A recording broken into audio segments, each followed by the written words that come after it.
Farmers Unite and Plessy Steals Right. I am, as always, your host, Christopher Paul Dugdale, MEDMA. We are Duncanville High School in these United States, and today is January 15th, 2021. And on this date in history, in 1929, Dr. Reverend Martin Luther King Jr. was born. If he were alive today, he would be 92. So, yeah, he was stolen way too young. So, yeah.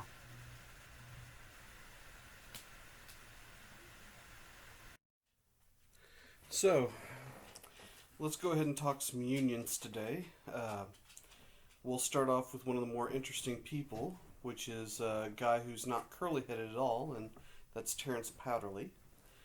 He had a group called the Knights of Labor, okay? And this was a organization that would accept everyone, and which would eventually become a problem because it accepted everyone. It became the target of everyone, okay?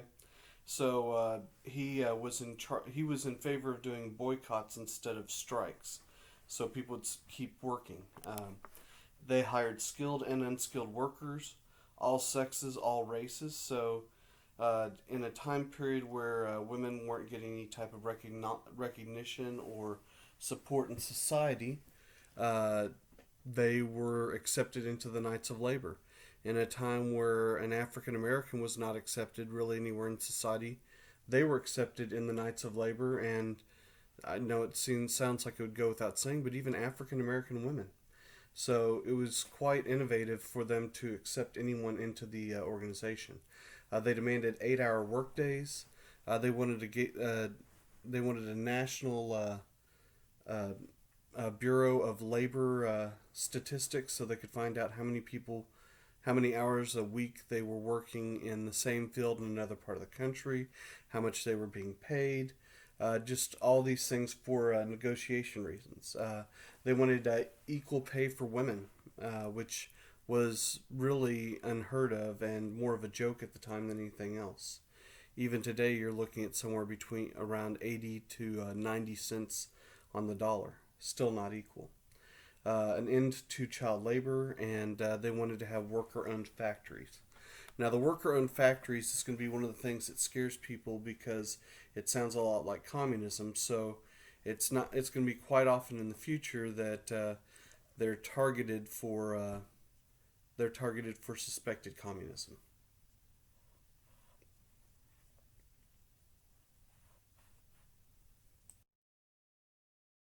Now, the Haymarket Riot. This takes place in Chicago, and this is a strike for an 8-hour workday. And what happens is they have a little bit of a clash with the police, and a striker's dead. So they decide to meet in the middle of town in what's called the Haymarket Square. And while they're in the middle of this meeting in the Haymarket Square, someone throws a bomb into the middle of the meeting, and it will kill 7 policemen and 4 workers. Okay, 5 of the 8 workers in charge of the Knights of Labor there were executed. They were vilified, and this really does a lot to hurt the Knights of Labor. And by the way, this is not the end of a bunch of violent strikes. Now, the American Federation of Labor. This is a group of unions. It's still around today. So, 34 years later, it's still there today. Today, it's merged with the CIO, the car union. Okay. They wanted to keep unions out of politics. They didn't let women in to keep from lowering the wages of people in the union. And they really just have 3 main goals: get companies to recognize unions, have closed shops, that's where companies can only hire union members, and an 8-hour workday. Well, maybe we can get away from violence for a minute. Except now we've got violence. The Homestead Strike. This is a strike that where they're trying to get better wages for people in the steel industry. Instead, it breaks into a 14-hour gunfight between strikers and Pinkerton detectives. So, 14-hour gunfight. 7 workers died and 3 Pinkertons died. Okay, Pennsylvania is eventually going to side with the company because of the violence it's brought into the streets. And afterwards, of all these steel workers to be involved in the strike, only 1 out of 5 of them will get their jobs back. So 80% of the steel workers will lose their jobs as a result of this strike.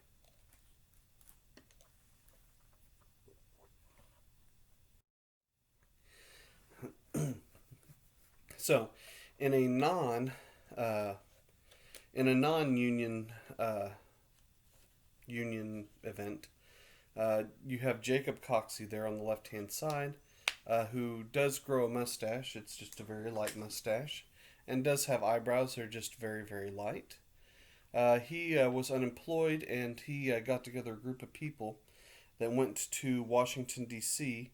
to demand for the president, Cleveland, to start a public works program to employ all these unemployed people to build streets and roads and other things that the government needed. This does not go very well for him.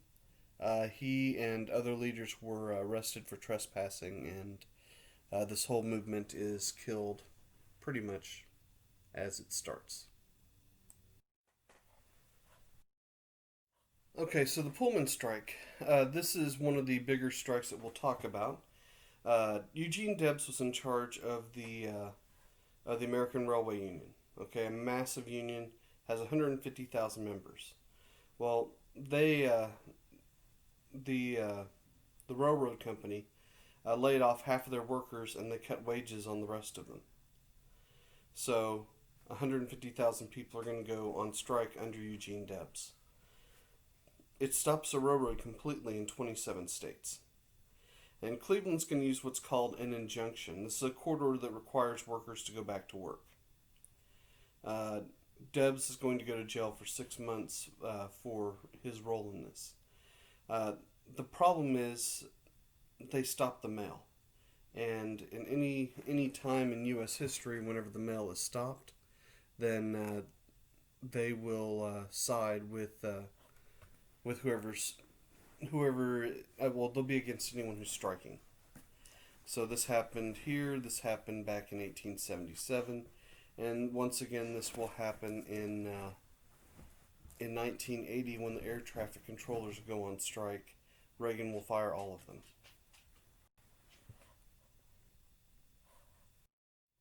It is a result of the actions of the American Railway Union that Eugene Debs is going to help form the Socialist Party, and he's going to have a lot of support from the American Railway Union to run for president. He will run, I believe, 8 times, and he will lose 8 times. And basically, with his party and his beliefs, the government or the masses would own major industries, and people would get what they need as a result whenever they needed it. Now, the Grange. There's a certain group that's really been ignored for most of the time in the United States, and, well, it's still being ignored really even today. This is the farmers. So the Grange is an organization that was created to start educating and creating cooperatives for farmers. A cooperative is where you would store crops to force up prices. They grew to about 80,000 people. Okay, and the problem is it's caused by overproduction on the market and international competition. And so there's so much food on the market globally that they're just not making any money. And also you have tariffs making other goods very expensive as well, but the farmer was in major trouble at this point. And it was an attempt to try and help them, but the problem is 800,000 people barely made a dent in the United States, much less globally. So, needless to say, they were not too successful. Now, the Farmers Alliance, okay? This is an organization that tries to do some of the same things, except on a bigger scale. They formed exchanges to force crop prices up, and they made loans to farmers. The whole idea for this was for farmers to get what they needed so that they wouldn't be relying on banks. The problem is most of the exchanges loaned way too much money out, and these loans weren't repaid. Not because the farmers didn't have integrity, that they wouldn't do it. It's that farming is not a lucrative business, and people could not repay their loans. Okay, the the uh, the alliance in Kansas actually is going to help start the Populist Party, which we're going to talk about here in just a few minutes. Okay, but they were trying to do some of the same things, just in a better way than the Grange was. But then again, if you can get everyone here mobilized, if you can get everyone here educated, it's better for the country, but also it creates a very important political base for someone to get something done with.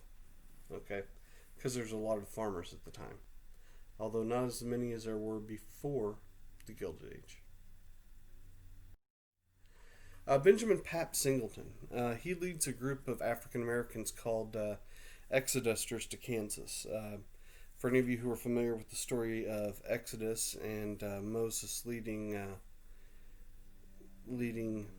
the slaves to freedom, that was the same type of images that the Exodusters were trying to present as well. Anyway, as a result, during this time of racism, which I know most of you are confused that it exists, basically African Americans started a Colored Farmers National Alliance because African Americans were excluded from the Farmers Alliance, and about 1 million people would join the Colored Farmers National Alliance. Now, if you look at the price indexes here, okay, the blue areas are whenever farmers are making money. The pink areas are whenever farmers were losing money. And as you can see, really from 1885 until about, without a brief exception, the next 30 years for farmers, they didn't make any money. Okay, there's a brief period around 1910, but for the most part, they were always right at the brink of bankruptcy. Not a lucrative business to go into. So let's look at the rise of populism. Okay, there were certain segments of the population that were not being taken care of. I don't know if this sounds familiar, but if it doesn't sound familiar, let me explain how this works. Okay, so you create a new political party, and here's what's on their platform. Number one, unlimited silver coins. Now, how on earth does that benefit anyone to have unlimited silver coins? Well, the truth was it put more money into circulation. Okay, all the currency was based on gold, but you could make coins out of silver, and silver does have value regardless of whether or not, you have it coined. It just makes it easier to trade if you have an agreed upon weight and value. Okay, but this was a way to put more money in circulation because there was a lot more silver and gold than there was just gold. Number two, they wanted the U.S. to own railroads and the telegraph. Okay, so railroads and the telegraph. Okay, again, so that everyone would pay the same fees and it wouldn't be against the small businessman or farmer. A graduated income tax. Okay, so citizens were calling for an income tax, and this one would tax people that made more money at a higher rate than people that made less money. Okay, so so the idea here was to provide schools, to provide roads, to provide infrastructure throughout the nation, and that's what they would do with income tax. Okay, an 8-hour workday. Okay, so the idea here is to also incorporate people from labor. Okay, immigration restrictions also to help labor. Government warehouses to store crops, which would help the farmers, and no strike breakers back again to help labor. So this is trying to take care of the poor farmer and the poor laborer, and grouping them together into one big political party.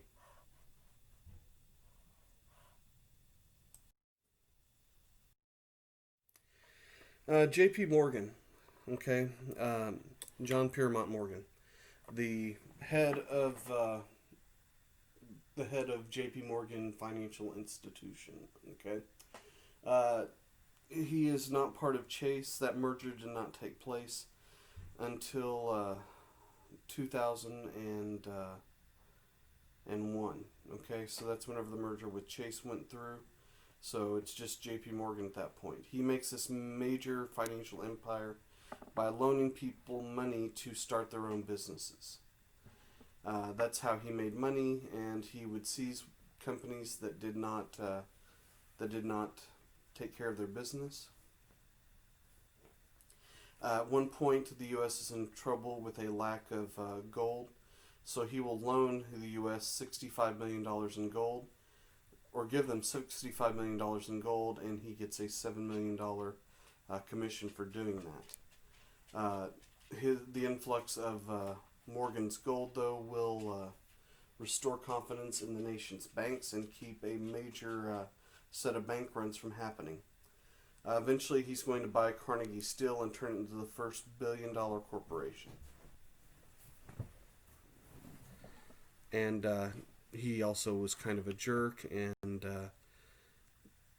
he is a major enemy of Theodore Roosevelt. So the election of 1892, okay? Cleveland wins the election. He's the first president to win non-consecutive terms. For the second time in a row, he's running against Benjamin Harrison. He also beats Weaver, who was a populist at the time. And so Cleveland was president in 1894 and in 1892. His second term really has a lot of problems as a result of a major financial depression. So, yay. So there were two different groups in the United States, and we kind of alluded to this when we talked about the People's Party or the populist political platform. Okay, you have a group called the Gold Bugs, who believe that currency should only be based on gold, and then you had the Silverites, who believe that silver coins could help answer the nation's economic crisis. So basically, put more money into circulation with silver. Okay, so let's look at some of these important leaders here. I have W.B. Du Bois. Okay, he's the first African American to graduate from Harvard with a doctorate. He spent all of his life fighting for full voting and equality rights in the Niagara movement. He demanded equality at that moment. He did not think there was any good reason to make it wait. A lot of people believe that he was one of the founders of the NAACP, but he was not one of the first four people that created that. He came in about a year after it was in existence, and he will be responsible for publishing their newsletter called The Crisis. Eventually, he's going to be chased out of the United States because he will join the Communist Party, which preaches equality. Ida B. Wells was very influential. She was a female journalist, and she wrote about things that you weren't supposed to write about, including the lynching of three African American grocers. These three grocers were killed not because of crimes that they committed, not because of vandalism. All they did was compete well, and the white grocers actually rounded them up and had them hung. She did a lot to raise awareness of lynchings throughout the South. A lynching is executing someone without a trial. Okay, and so, she was the type of person that would draw attention to other people doing this, and that was a pretty important thing. It's not just hanging, though. So don't think the word lynch and hang are automatically the same thing, because there are much worse ways that people were lynched during this time. As you can see, whenever lynching started, these numbers are just from Mississippi. Then Mississippi, they started lynching more white people than African Americans. Then they decided to lynch a large number of people. They lynched white people that helped African Americans, and they lynched African Americans also.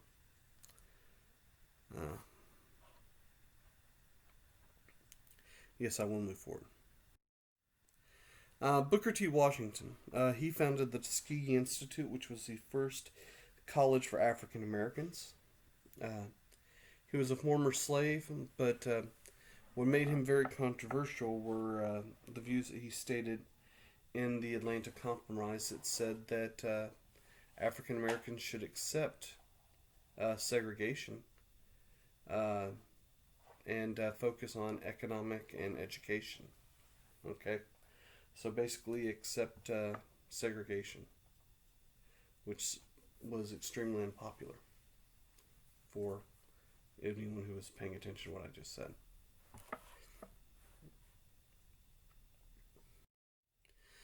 Plessy versus Ferguson. Now, this was Homer Plessy on the left-hand side. He was 1/8 African American, and he did not like the injustice of segregation at the time. So he decided to challenge it, and he got himself arrested for sitting in a white car, which he could have passed for, but he made it known that he was an African American, and it's taken to court. And despite the fact he's trying to end segregation, what happens is they legalize segregation or separate but equal facilities.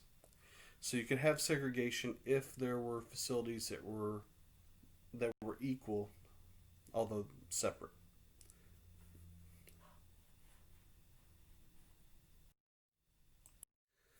The man in the picture is Big Bill Haywood. Haywood was about 6'4" and about 280 pounds. He was a big man. That's why they called him Big Bill Haywood. He was in charge of a group called the Industrial Workers of the World, or the Wobblies. This is a group that fought against the war effort in World War One. He actually will become a public enemy, and he will flee the nation as a result of it. Up into his escape from the United States, he openly planned to destroy the government and replace it with one big union. He did try to fight against the war effort, and he was not above violence. He will eventually skip bail and run to Russia, where he will advise Lenin, and he is the only American that is buried in the Kremlin in Russia. For those of you who don't know what the Kremlin is, it is basically the Russian White House. The Morrill Land Grant Act. This gave federal land grants to build schools for agricultural and mechanical colleges. This would include Texas A&M and A&M in any one of the states in the United States, and a way of furthering farming.